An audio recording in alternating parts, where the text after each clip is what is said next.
नवरात्रि का जो 7वां दिन है उसे काल रात्रि के नाम से जाना जाता है। इस दिन में हम जो है हमारे जो अनिष्ट ग्रह मौजूद हैं हमारी पत्रिका में उसके लिए हम ये इस दिन उपास रखते हैं। इस दिन उपास रखने से जो हमारा सहस्त्र चक्र है वो काफी मजबूत हो जाता है।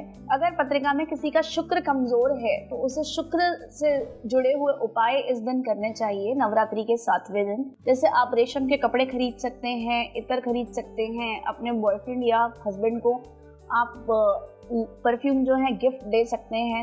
महाराष्ट्र में जो एक विधि होती है ओटी भरने की विधि होती है, तो ये ओटी भरने की विधि भी इस दिन की जाती है। ओटी जब हम भरते हैं तो हम देखते हैं एक सुहागन स्त्री को पायल देते हैं, हल्दी कुमकुम लगाते हैं, फूल देते हैं, नारियल चढ़ाते हैं।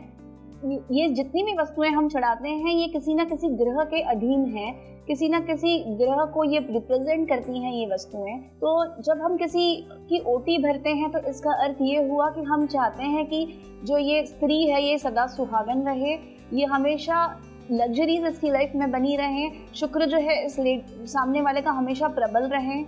तो जैसे कि हमने किसी को पायल गिफ्ट दी अगर, तो हम ये देखते हैं कि हम पायल जो है वो चंद्रमा का कारक है, तो सामने वाले का चंद्रमा अच्छा होता है, क्योंकि आपने दान दिया है तो आपका भी चंद्रमा जो है काफी अच्छा हो जाएगा। जब हम कहीं जाते हैं तो हम किसी मंदिर में श्रीफल चढ़ाते हैं, या हमने ओटी भरते टाइम पे किसी विवाहित स्त्री को अगर हमने श्रीफल चढ़ाया है, इसका मतलब है हमने ये राहु का दान किया है। तो हमारा जो राहु है वो भी काफी अच्छा रिजल्ट हमें देगा। फूल जब हम किसी को देते हैं इसका मतलब हमने हमारी खुशियां दी हैं उसे, तो हमारे जीवन में भी इसी प्रकार खुशियां जो हैं वो बढ़ करके आएंगी। इस दिन जो है जो बच्चे पढ़ाई में कमजोर होते हैं, जो काफी याद करने के बावजूद भी परीक्षा में अपना पेपर बराबर नहीं करके आ पाते हैं, उन्हें इस दिन सरस्वती का आह्वान करना चाहिए, सरस्वती देवी की उपासना करनी चाहिए। ये सरस्वती का दिन होता है। सरस्वती का पूजा पाठ करने से आपका जो मेंटल कंसंट्रेशन है वो इंक्रीज होता है,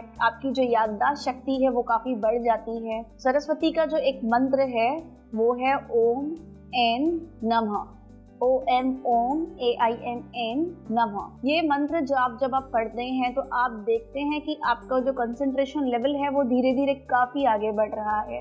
आपका जो चित्त है, आपके चित्त के अंदर कहीं ना कहीं ठहराव आ रहा है। एन जब ये आप काफी बार ऐसे रिसाइट करते रहते हैं तो आपके बॉडी के अंदर एक अलग एनर्जी फ्लो होती है, जिस एनर्जी से आपका जो मस्तिष्क है वो काफी स्पीड पे काम करने लगता है। सिर्फ शिमारू एस्ट्रो पर अब वेब, मोबाइल और टीवी पर उपलब्ध।